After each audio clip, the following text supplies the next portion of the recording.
Hey guys! So May 4th is Audrey Hepburn's birthday and I want to make this special video to honor this amazing person.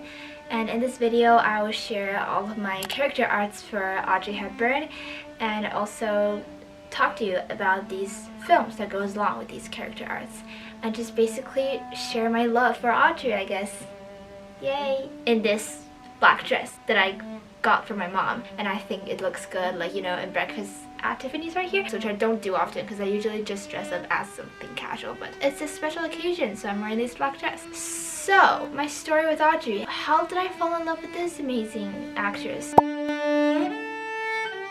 My Fair Lady was actually the first Audrey Hepburn film I've ever watched, and it was April of 2019 when I was 11. And I've heard of Audrey in the past since she was such a famous person and such an icon, of course, but I never actually seen her work or knew much about her in detail. I just remember her as a pretty lady, I guess. Fun story, once I watched My Fair Lady at home, I loved that movie so much that I watched it 3 times in a row. I just loved every single aspect of this movie, and it has become one of my favorite musicals of all time, along with The Sound of Music. And I just love singing all of the songs in this movie, especially Wouldn't It Be Lovely? And also I Could Dance Tonight, I Could Dance Tonight. And also like saying the Rhine in spine styes mainly in the plane in a thick Cockney accent. And Jill here has actually done some research recently and noticed that this film actually says a lot about how women were treated in society and just how Eliza is such a strong female character and understands that how she deserves to be treated in society. And because Audrey played the lead character Eliza Doolittle so well, I started to get interested in this actress. So when I went to my grandparents' house in the weekend, I searched her up on my grandma's iPad and watched Roman Holiday, as well as some other clips of her in other movies, like just little sections.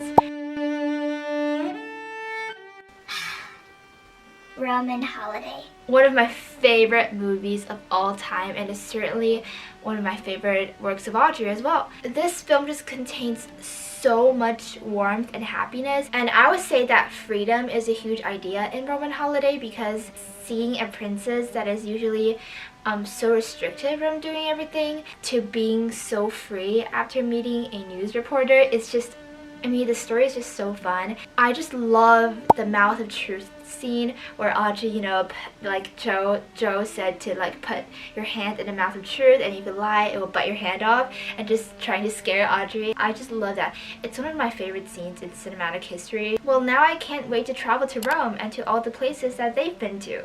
And so at this point, Audrey is slowly becoming one of my favorite actresses, but I chose not to tell anyone. Which is weird, because usually when I start to fall in love with someone, I would just blurt out everything I have to say about them and just talk so much about that person to everyone I know. But I just don't know why I didn't want to tell anyone about Audrey when I was 11. And I remember when I watched the Moon River clip from Breakfast at Tiffany's, and I started to like hum the song to myself in my room, and when my parents were close, I would just immediately change it to another melody to like avoid letting them know that I was singing Moon River. So strangely, my obsession for Audrey actually died down as time passed, and I started to like a lot of other actresses during like 5th grade, 6th grade, and 7th grade. But every year on May 4th, I would still remember her birthday and tell my parents about it, since I still like her, but the obsession just died down. On her birthday in like May of 2021, I just decided to ask my parents if I can watch the film Breakfast at Tiffany's, because I think it's a famous film, of course, and since it was her birthday at the time and I kind of ran out of movies to watch, so I thought it would be more, you know, more natural for me to mention her film that way. And anyways, I watched it. Oh my god, watching Breakfast at Tiffany's as a whole film for the first time was like watching something full of nostalgia again, especially when, you know, Holly lended Paul her telephone at the beginning. Is this Thursday? I think so. Thursday! Oh no, it can't be! It's and when she encounters a very annoyed Japanese Mr. Yuniyoshi. Breakfast at Tiffany sort of like ignited my obsession for Audrey again, and this time I wasn't afraid to tell anyone about it. Yep, yeah, I was so 100% so obsessed with Audrey again. And for Breakfast at Tiffany's, I really like the character of Holly Golightly, and I think Holly Golightly is one of the most complex characters that Audrey played, which is interesting. And so Holly Golightly is like beautiful and extremely adaptable, and she can jump from one idea to another in like 5 seconds. Even though her life seems messed up sometimes, but I just love her desire for freedom and her idea that people doesn't belong to people, which I agree. Because even though some people might argue that we do belong to people, I think that everyone can be independent if we wish. And I just love the sequence of Holly and Paul traveling around New York City doing all the things they haven't done before. Like, I wish I could do that. Oh, and also Moon River. Moon River is certainly my favorite part of the film. And I think that Holly Golightly, you know, just sitting like this, like sitting like on her balcony and just like playing the guitar and singing Moon River is one of the most romantic things ever. And when she sings like two drifters off to see the world, there's such a lot of world to see. Like when she sings that, emotions will just start to swell up like inside my body. A dreamy scene of Holly and Paul like exploring New York City off to see the world will just come inside my mind.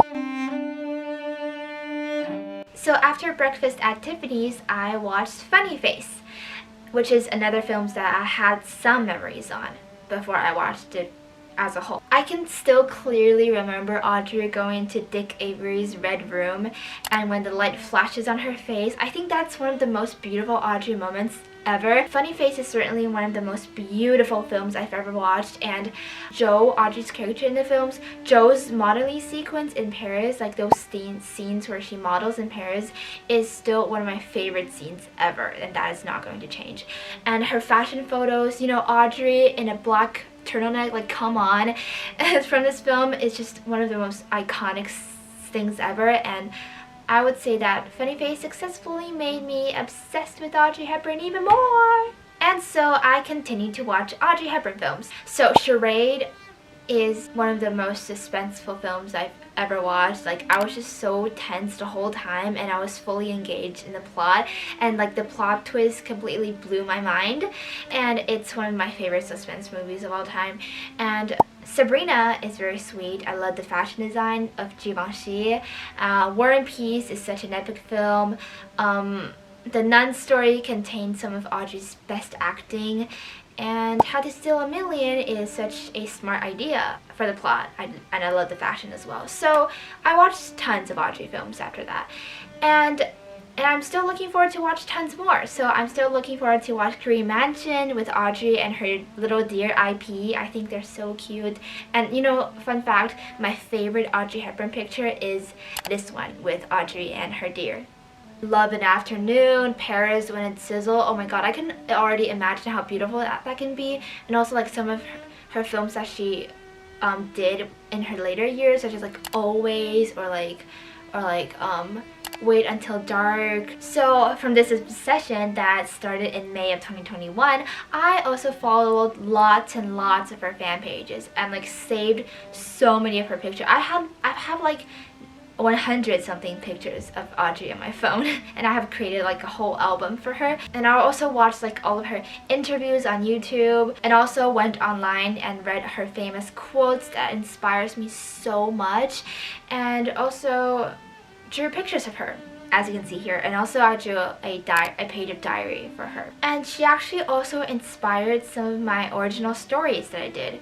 I used some of the beautiful scenes from Funny Face in my story Daydreamer, and also What is True Beauty, because that whole story, it's pretty much based on like Audrey's whole impact on, you know, positive beauty ideas. So I just love Audrey so much. But then things started to get complicated. I mean, I still love Audrey. Of course, that is not going to change in a million years. But as I started to learn more about her life, I learned that her life isn't as pleasant and happy as her career was. Because after seeing some of her films, I decided to watch the 2020 documentary about Audrey. And from that documentary, I truly realized how complicated her life was. And I realized that she isn't just an iconic actress, she's one of the greatest, kindest, and strongest person ever in this world. And how she, how she helped little poor children from around the world with UNICEF in her later years, just ugh. And I really hate to hear how she went through like harsh times in her life, like World War II when she was young, and also looking for love, and in her later years some health issues. So I just hate to hear about like all of the unpleasant things in her life.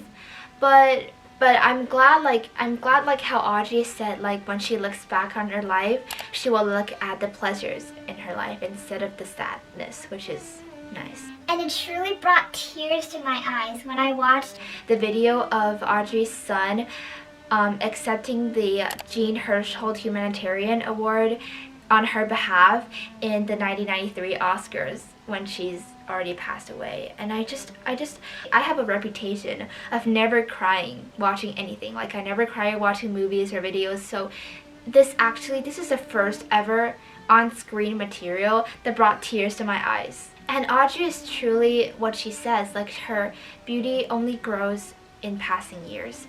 And I wish I could meet her and talk to her, If I can say anything to anyone in the world right now, I would tell Audrey I love her. And like Audrey have just taught me and also everyone else in the world so many things, like that happiest girls are the prettiest and you need to be happy, that's all that matters, and that inner beauty is in many ways more important than outer beauty, and by helping others you can achieve great things yourself.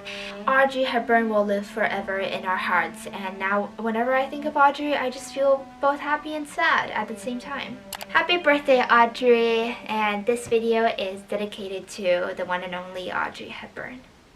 Thank you!